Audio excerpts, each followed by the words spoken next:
এই অভিযোগ election commission করছে। এবার ইলেকশন কমিশন একটা নোটিফিকেশন ইস্যু করেছিল আজ থেকে ঠিক 3 মাস আগে, অগস্ট মাসের 2 তারিখে, যেখানে বিএলওদের পারিশ্রমিক যেটা 6,000 টাকাটা বাড়িয়ে 12,000 টাকা করেছে। এই টাকাটা ইলেকশন কমিশন দেবে না। যদিও ইলেকশন কমিশন এখানে সিইও অফিসের জন্য 15 লক্ষ টাকা দেবে, কিন্তু বিএলওদের পারিশ্রমিকের জন্য আলাদা করে টাকা দেবে না, রাজ্যর ঘাড়ে চাপিয়ে দিচ্ছে। ইলেকশন কমিশনকে আমি অনুরোধ করব দলের জেনারেল সেক্রেটারি হিসেবে, যে বাংলার 2 লক্ষ কোটি টাকা রাজ্য সরকারের পাওনা রয়েছে, আপনারা একটা চিঠি লিখুন যে কেন্দ্র কোন আইনের কি ক্লজের নিরিখে এই 2 লক্ষ কোটি টাকা আটকে রেখেছে।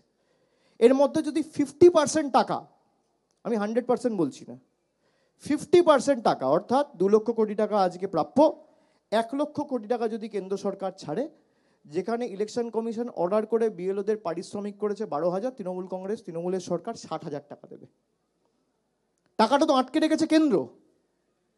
আপনি কেন্দ্র সরকারকে লিখুন না, আরে গরিব মানুষের আপনি 5,000, 7,000, 100 দিনের টাকা দিচ্ছেন না, আপনি বলছেন বিএলওদের পারিশ্রমিক।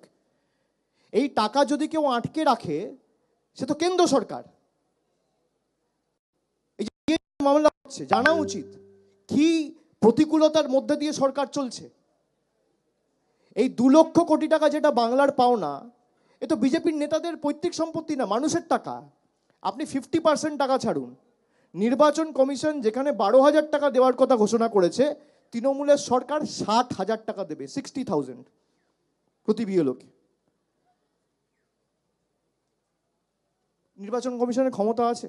আমি তথ্য দিচ্ছি আপনাকে, আপনি আমাকে যদি তথ্য চান আমি তথ্য দিয়ে দেবো, কোন স্কিমে কত টাকা বাকি রয়েছে, কোন অর্থবর্ষে কত টাকা বাকি রয়েছে। আমি মিডিয়ার সাথে শেয়ার করে দেবো, সামাজিক মাধ্যমে একটা টুইট বা ফেসবুকেও পোস্ট করে দেবো, আপনারা দেখতে পাবেন।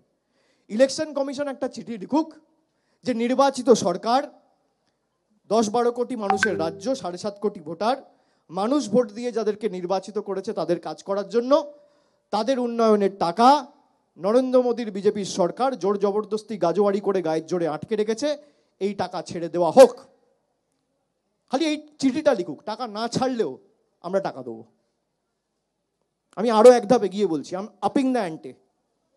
নির্বাচন কমিশন যদি একটা চিঠি লেখে ফিনান্স মিনিস্ট্রিকে যে বাংলার 2 লক্ষ কোটি টাকা পাওনা রয়েছে, এই টাকাটা আপনারা ইমিডিয়েটলি রিলিজ করুন, তার 24 ঘন্টার মধ্যে খালি চিঠিটা লিখুক, টাকা দেবে না দেবে পরের কথা, খালি নির্বাচন কমিশন চিঠিটা লিখুক, তার 24 ঘন্টার মধ্যে প্রত্যেকটা বিএলওর অ্যাকাউন্টে টাকা ঢুকবে।